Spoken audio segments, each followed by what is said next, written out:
Hello, welcome back to my shop. We're going to be doing something a little bit different today. Instead of doing the usual CNC stuff, I'm going to digress and we're going to do something for an inflatable pontoon boat. Something that will help make my boat more fishable.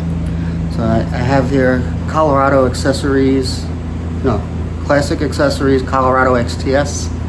And I'm going to be putting some pieces into it. I'm going to be putting casting deck. I'm going to show you how I built this casting deck that just slides right up on the front. I'm going to be showing you how I put my seat on. It's raised up. The battery for my trolling motor goes under the seat. Trolling motor goes on the back, so I'll show you how I built a bigger transom. What else do I got going on? How I mounted my rod holders and stuff. So stay tuned. So this is the casting deck that I built. The top of it is made out of aluminum that I bought online from Tommy Dock. So it's actually got a nice non-slip coating. It's meant for use on docks. And we'll flip it over here. Just like everybody else on the internet that made these modifications, I'm using PVC for the structure. Now this is furniture grade PVC, so it's black all the way through. And inside of it, I have wooden dowels, so they give it extra strength. So that's going to be the first piece we're making, so let's get to it. Alright, so here we have I guess this is the keystone of the whole pontoon boat. Everything attaches to this one piece. These rails are where the seat attaches. Back here is where the wheel goes. And then onto these front rails is where we place our first tees. Now what I got here is just two 1 1/4 inch PVC tees. And what I did was I cut, well, this is 1 1/4 inch PVC, just plain PVC in there. And I put that in there as a spacer so that these things fit nice and snug. Really very little play in that. So it's very simple. 2 tees, and I believe this is like 1.5 inches of a piece of PVC pipe on each side. Now, when the boat is together, this here is where the casting deck is going to mate. So for now, that's all we have to do with this piece. We need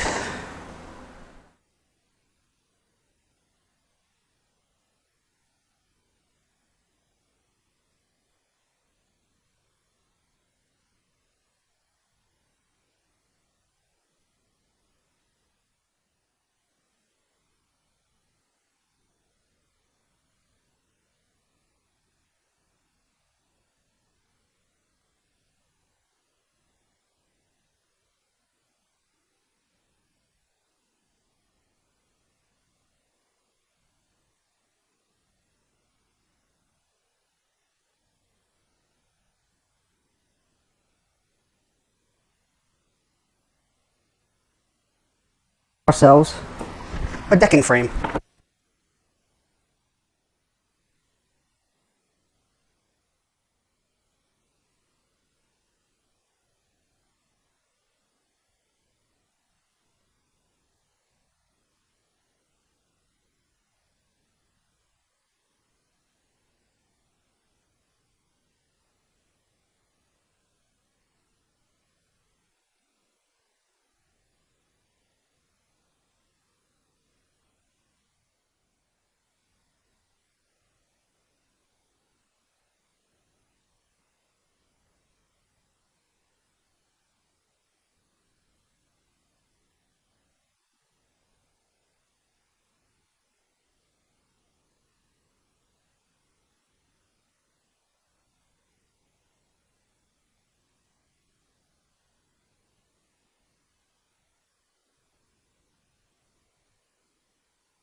the whole way.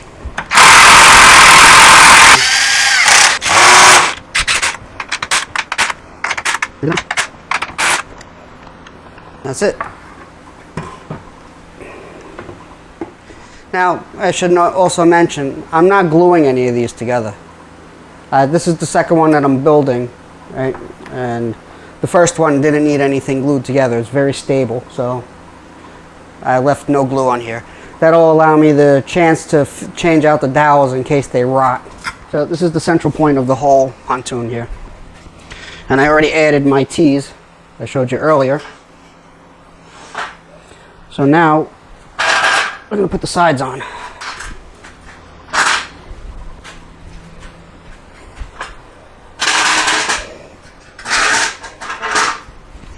Now, the way I have it sitting on the sawhorse, this is also how it's supported in the water. These brackets hold the pontoons, and your central weight is right here.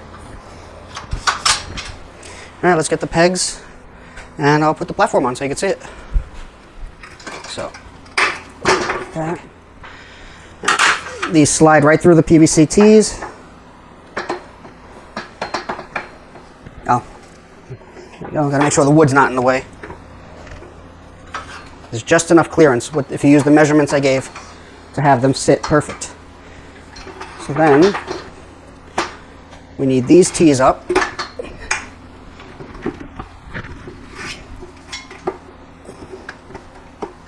Okay.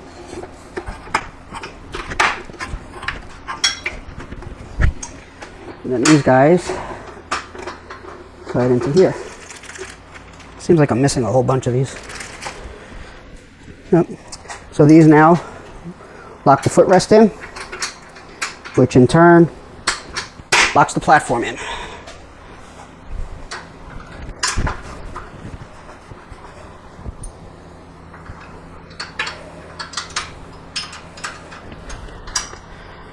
Okay. And this is solid now. It's not going anywhere.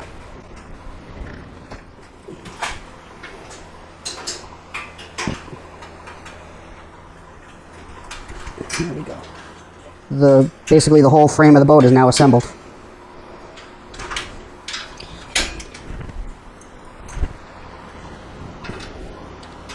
So, next thing I'll show you is my wheels. I did follow all the same ideas that everybody else had. Take the one wheel off and replace it with two wheels that are separated. With some just aluminum bar. There's a piece of all thread, 5/8 all thread that runs through here, and I just put these aluminum spacers on. This is actually, I think, aluminum conduit. Got it at Home Depot. And these wheels came from Harbor Freight, just like all the other people. So what I did differently though is my wheels fold up and down. So I don't have to wrestle with trying to take it out and turn it sideways. Now, normally, if I'm in like a pond or a lake, I leave the wheels down so that it gives the boat extra draft. Because this thing really just floats, barely, on top of the water. There's maybe an inch goes down, I don't know. But the wind blows it around. With the wheels down though, it's more stable. But when I go on the river, I fold the wheels up. That bar that's holding the wheels is just a piece of 1 inch steel square that's got holes drilled in it. I drilled out one of the holes to fit a 3/8 inch bolt. And I just eyeballed where I thought a good pivot point on this would be. This is the original bracket that comes with it.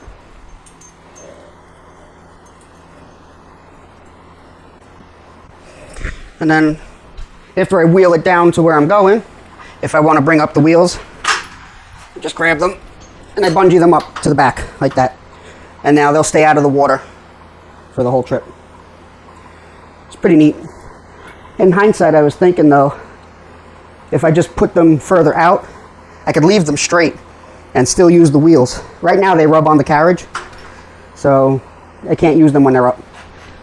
But like I said, they're very useful when they're down. They give the boat extra drag so they don't get blown around. It needs to be here.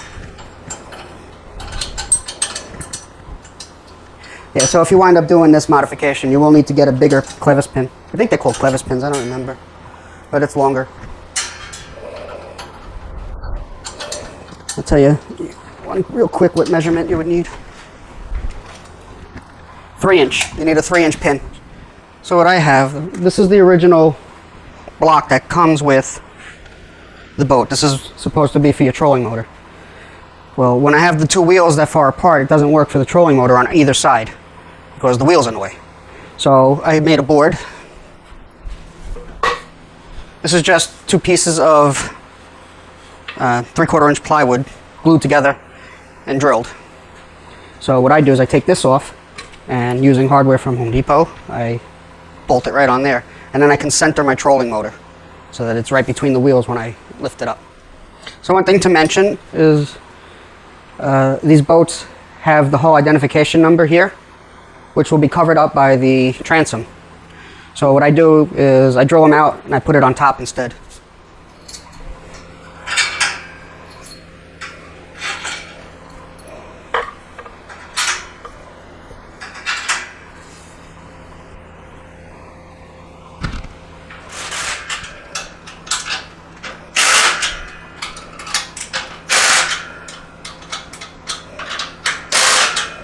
And just like that, transom is done.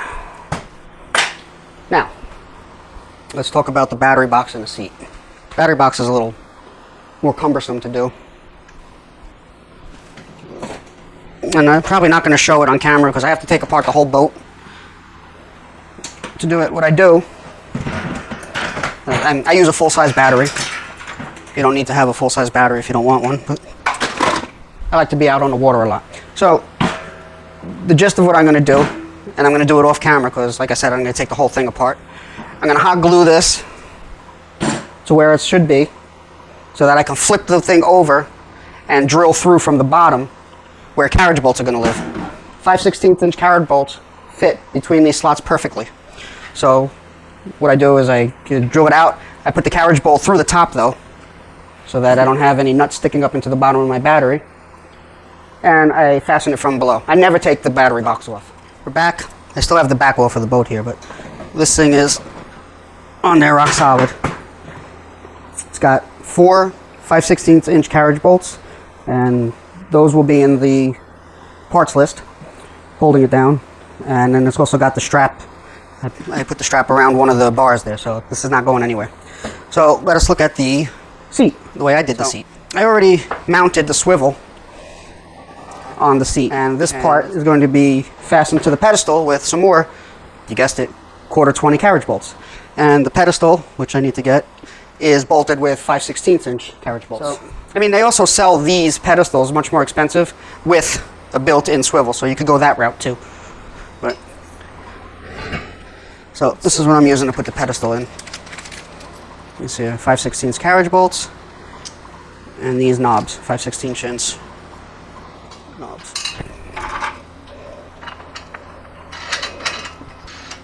To get them.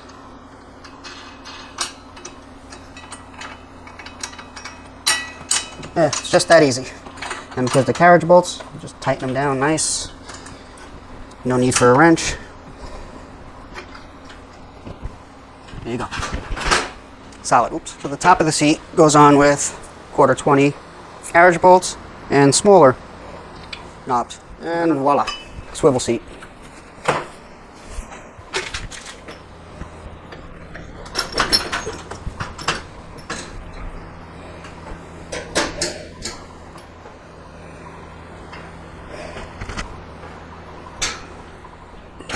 So let's zoom out. So give you a little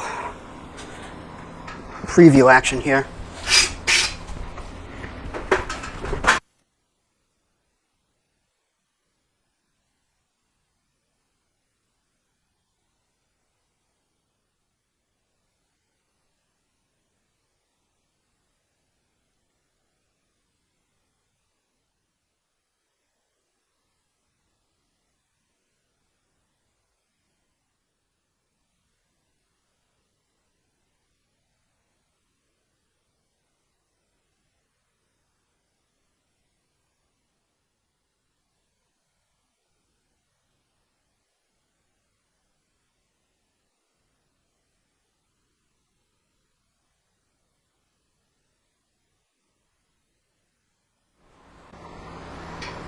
nice and solid.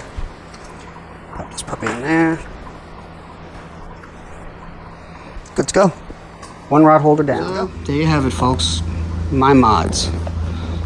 The Weber rig. Got the casting deck, tall swivel seat, battery mounted under the seat, regular rod holders, not PVC ones, big center transom, and the fold-up wheel, which folds up and bungees out of the way. Hope you enjoyed. If so, please like and subscribe. You know, that's the name of the game.